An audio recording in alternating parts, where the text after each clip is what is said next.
Ah, la Barceloneta. Aujourd'hui, ce sont surtout des plages de sable, des petits chiringuitos avec une vue imprenable sur la Méditerranée. Et aussi un peu un repère à touristes. C'est l'image qu'on en a tous. Et pourtant, ce quartier a, à sa façon, marqué l'histoire. À quelques pas d'ici se trouve la Tour de l'Horloge, un ancien phare où est né le mètre, une unité de mesure quasi mondiale. Je suis Clémentine Laurent et aujourd'hui, l'historien Pao Moncho va nous raconter comment le système métrique est né, ici même. C'est l'une des 1001 histoires de Barcelone. Les 1001 histoires de Barcelone, un podcast Equinox Radio.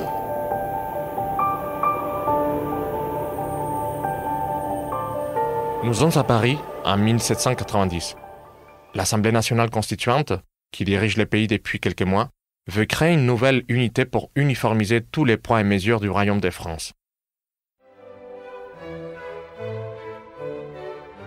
Ce travail est confié à Jean-Baptiste Delambre et Pierre Méchain, tous deux parmi les astronomes, mathématiciens, physiciens et géographes français les plus renommés de l'époque. L'objectif ? Trouver la 10 millionième partie d'un cadran du méridien de la Terre. Bref, créer les mètres.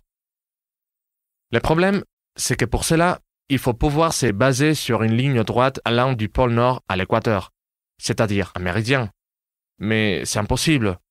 On décide donc de le faire à l'échelle régionale.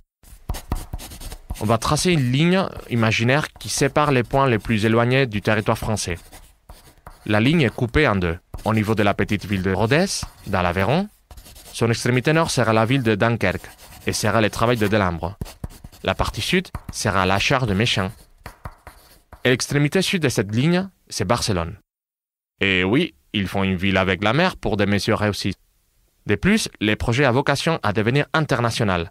La capitale catalane est le choix parfait. Voilà donc notre bon ami Méchain qui arrive à Barcelone, le 10 juillet 1792. Il s'installe à la pension La Fontana d'Oro, au 39 rue d'Avignon. Le roi espagnol en personne lui envoie des techniciens nationaux pour l'aider. Et la collaboration fonctionne. Ils réussissent leurs calculs, grâce à un mécanisme de feu et de miroirs dans les châteaux de Montjuïc. Méchain ne part pas du temps, et en plus de découvrir plusieurs comètes lors de ses travaux, il calcule la latitude de la ville. Du haut du château de Montjuïc, il prend des mesures pour établir les points de départ du méridien Dunkerque-Barcelone. Des tests sont réalisés, et les calculs relient les bâtiments les plus hauts de la ville. Les calculs partent de la montagne de Barcelone, puis avec la tour de la cathédrale. Ensuite, la tour de Sant Joan, une tour aujourd'hui disparue qui servait de prison dans la Ciutadella. Et puis, enfin, depuis le sommet du phare de la Barceloneta, qui est aujourd'hui la tour de l'horloge. Malheureusement pour Méchain, son aventure dans la capitale catalane tourne au drame. En France, le roi Louis XVI est guillotiné, accusé et jugé pour haute trahison. La guerre éclate. La monarchie espagnole ferme les frontières et attaque la République française naissante. Méchain est aussitôt accusé à tort d'être un espion ennemi. Ces instruments de mesure sont considérés comme des armes de guerre, et il n'y a plus d'accès aux installations militaires de Montjuïc. Les Français est même emprisonné dans la tour de Sant Joan, dans la prison de la Ciutadella. Pour ne rien arranger, il subit un grave accident qui le clouera au lit pendant 5 mois. En 1794, il est finalement libéré et il rentre en France. Mais revenons au projet de Méchain. Il prend des mesures dans Barcelone à partir de 2 points. Le premier point est Montjuïc.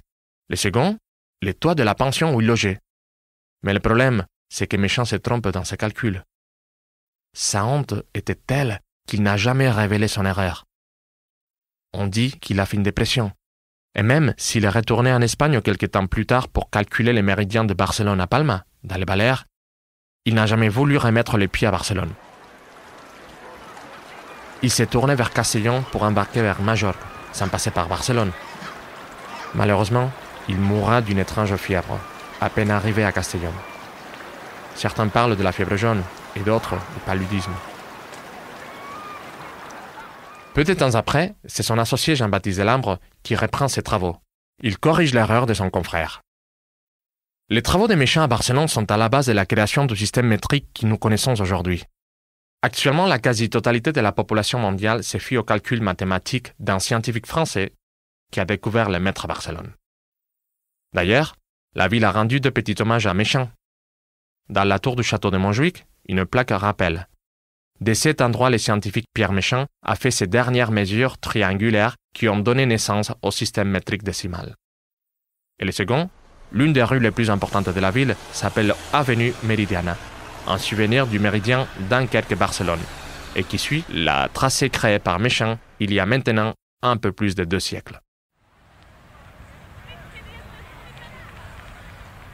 Aujourd'hui, peu de gens connaissent le rôle qu'a joué Barcelone dans la création du système métrique, un rôle pourtant majeur. La Meridiana est une rue comme les autres, et le château de Montjuïc est plus connu pour son histoire en lui-même.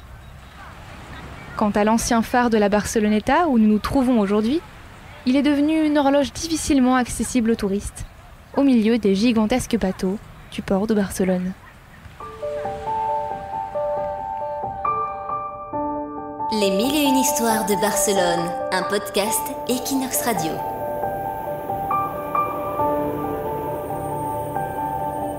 C'était l'une des 1001 histoires de Barcelone, un podcast produit par Clémentine Leurent pour Equinox et présenté par Pau Moncho, historien et guide de Passejant per Barcelona. Écoutez-nous sur Equinox rubrique podcast, sur Spotify, Apple Podcast et toutes les plateformes. N'hésitez pas à partager cet épisode et rendez-vous dans 2 semaines pour écouter une nouvelle histoire de Barcelone.